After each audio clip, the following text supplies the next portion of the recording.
पापा कुशा एकादशी की हार्दिक शुभकामनाएं सभी को। अश्विन मास में शुक्ल पक्ष की तिथि में पापा कुशा एकादशी का व्रत आता है। आइए अब जानते हैं पापा कुशा एकादशी व्रत का शुभ मुहूर्त क्या है। पापा कुशा एकादशी का व्रत का पालन इस प्रकार से है, भक्तों आप नोट कर सकते हैं। नियम पंचांग के अनुसार है। आज की वीडियो में सुनेंगे पापा कुशा एकादशी की व्रत कथा। युधिष्ठिर बोले कि हे भगवान, अश्विन मास की शुक्ल पक्ष की तिथि में एकादशी का क्या नाम है, इस व्रत में कौन कौन से फल प्राप्त होते हैं, सो सब विस्तार से मुझे सुनाइए। इस पर श्री कृष्ण भगवान बोले, हे राजन, अश्विन मास की शुक्ल पक्ष की तिथि में एकादशी का नाम पापा कुशा एकादशी का नाम प्रसिद्ध है। इसका व्रत करने वाले समस्त मनुष्य के सभी पाप नष्ट हो जाते हैं। इस एकादशी के व्रत से सभी मनवांछित फलों की प्राप्ति होती है। पापा कुशा एकादशी के व्रत में श्री विष्णु भगवान की पूजा, आराधना, उपासना अवश्य ही करनी चाहिए। जो मनुष्य कठिन तपस्याओं के द्वारा फल प्राप्त करते हैं, वे एकादशी के दिन क्षीर सागर में शेषनाग पर शयन करने वाले विष्णु भगवान की कृपा पाते हैं। जो मनुष्य शंख और चक्रधारी विष्णु भगवान की शरण में जाता है, उन्हें यम यातना नहीं मिलती है।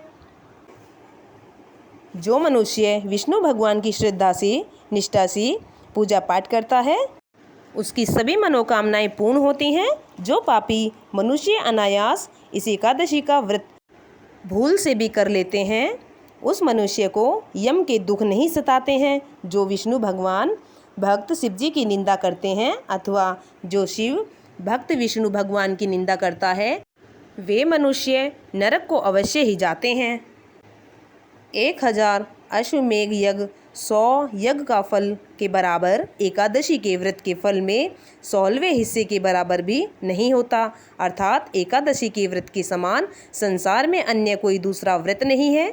एकादशी के समान विश्व में ऐसी पवित्र तिथि कोई नहीं है। ऐसी एकादशी के बराबर कोई एकादशी नहीं। इस व्रत के समान कोई व्रत नहीं। इस व्रत में कितना भी पापी मनुष्य क्यों ना हो, उसके समस्त पाप नष्ट हो जाते हैं। इस व्रत में इतनी श्रद्धा निष्ठा से इस व्रत को अगर किया जाता है तो मनुष्य के सभी पाप नष्ट हो जाते हैं। इस एकादशी के व्रत के प्रभाव से मनुष्य को स्वस्थ शरीर, सुंदर स्त्री, धन धान्य में वृद्धि अवश्य मिलती है। अंत में स्वर्ग की प्राप्ति होती है। जो मनुष्य इस व्रत की रात्रि में जागरण करते हैं, कीर्तन करते हैं, उन्हें स्वर्ग अवश्य ही मिलता है।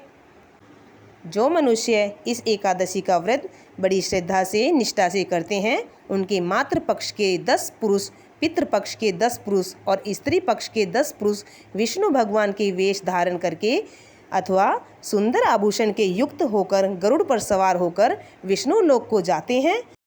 पापा कुशा एकादशी के दिन जो मनुष्य भूमि, गो, अन्न, जल, अप, वस्त्र, छत्र आदि दक्षिणा का दान करते हैं, उन्हें यमराज के दर्शन नहीं मिलते हैं। दरिद्री मनुष्य को यथाशक्ति कुछ दान देकर कुछ पुण्य अवश्य ही कमा लेना चाहिए।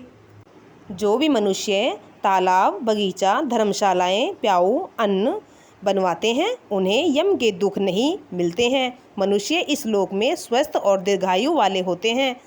धन धान्य में वृद्धि होती है। इसके बाद सभी धरती पर सुख भोग कर वे स्वर्गलोक को जाते हैं। हे राजन, इन सब का सारांश आपने मुझे बड़े विस्तार से सुनाया है। मनुष्य धर्म का कार्य उन्हें सुख दिलाता है और अधर्मी हैं, उन्हें दुर्गति भोगनी अवश्य ही पड़ती है। जिस भी मनुष्य को अपने पापों से बचना है, वह इस एकादशी का व्रत अवश्य ही करे। भगवान विष्णु का स्मरण करना चाहिए। उनकी सच्चे मन से उपासना अवश्य ही करनी चाहिए, क्योंकि इस व्रत को करने से ही मनुष्य के सभी पाप नष्ट हो जाते हैं। एकादशी के दिन भगवान का स्मरण, कीर्तन और जागरण अवश्य ही करना चाहिए। ऐसा करने से विष्णु भगवान की कृपा सभी भक्तजनों पर अवश्य ही बरसती है और वे वैकुंठ के अधिकारी बनते हैं। आश्विन मास की शुक्ल पक्ष की एकादशी को पापा कुशा एकादशी के नाम से जाना गया है और यह एकादशी सभी पापों को नष्ट करने वाली एकादशी है। इस नाम से प्रसिद्ध है। एकादशी पाप रूपी हाथी को महावत रूपी अंकुश के नाम बेधने के कारण पापाकुशा एकादशी कहलाती है। इस दिन भगवान विष्णु की स्तुति की जाती है अथवा ब्राह्मणों को भोजन कराकर दक्षिणा देकर आदर सहित विदा किया जाता है। एकादशी का व्रत रखने वाले समस्त पापों को नाश करती है। मनुष्य की सभी मनोकामनाएं पूर्ण होती है। इस एकादशी के प्रभाव से मनुष्य को मोक्ष की प्राप्ति अवश्य ही प्राप्त होती है।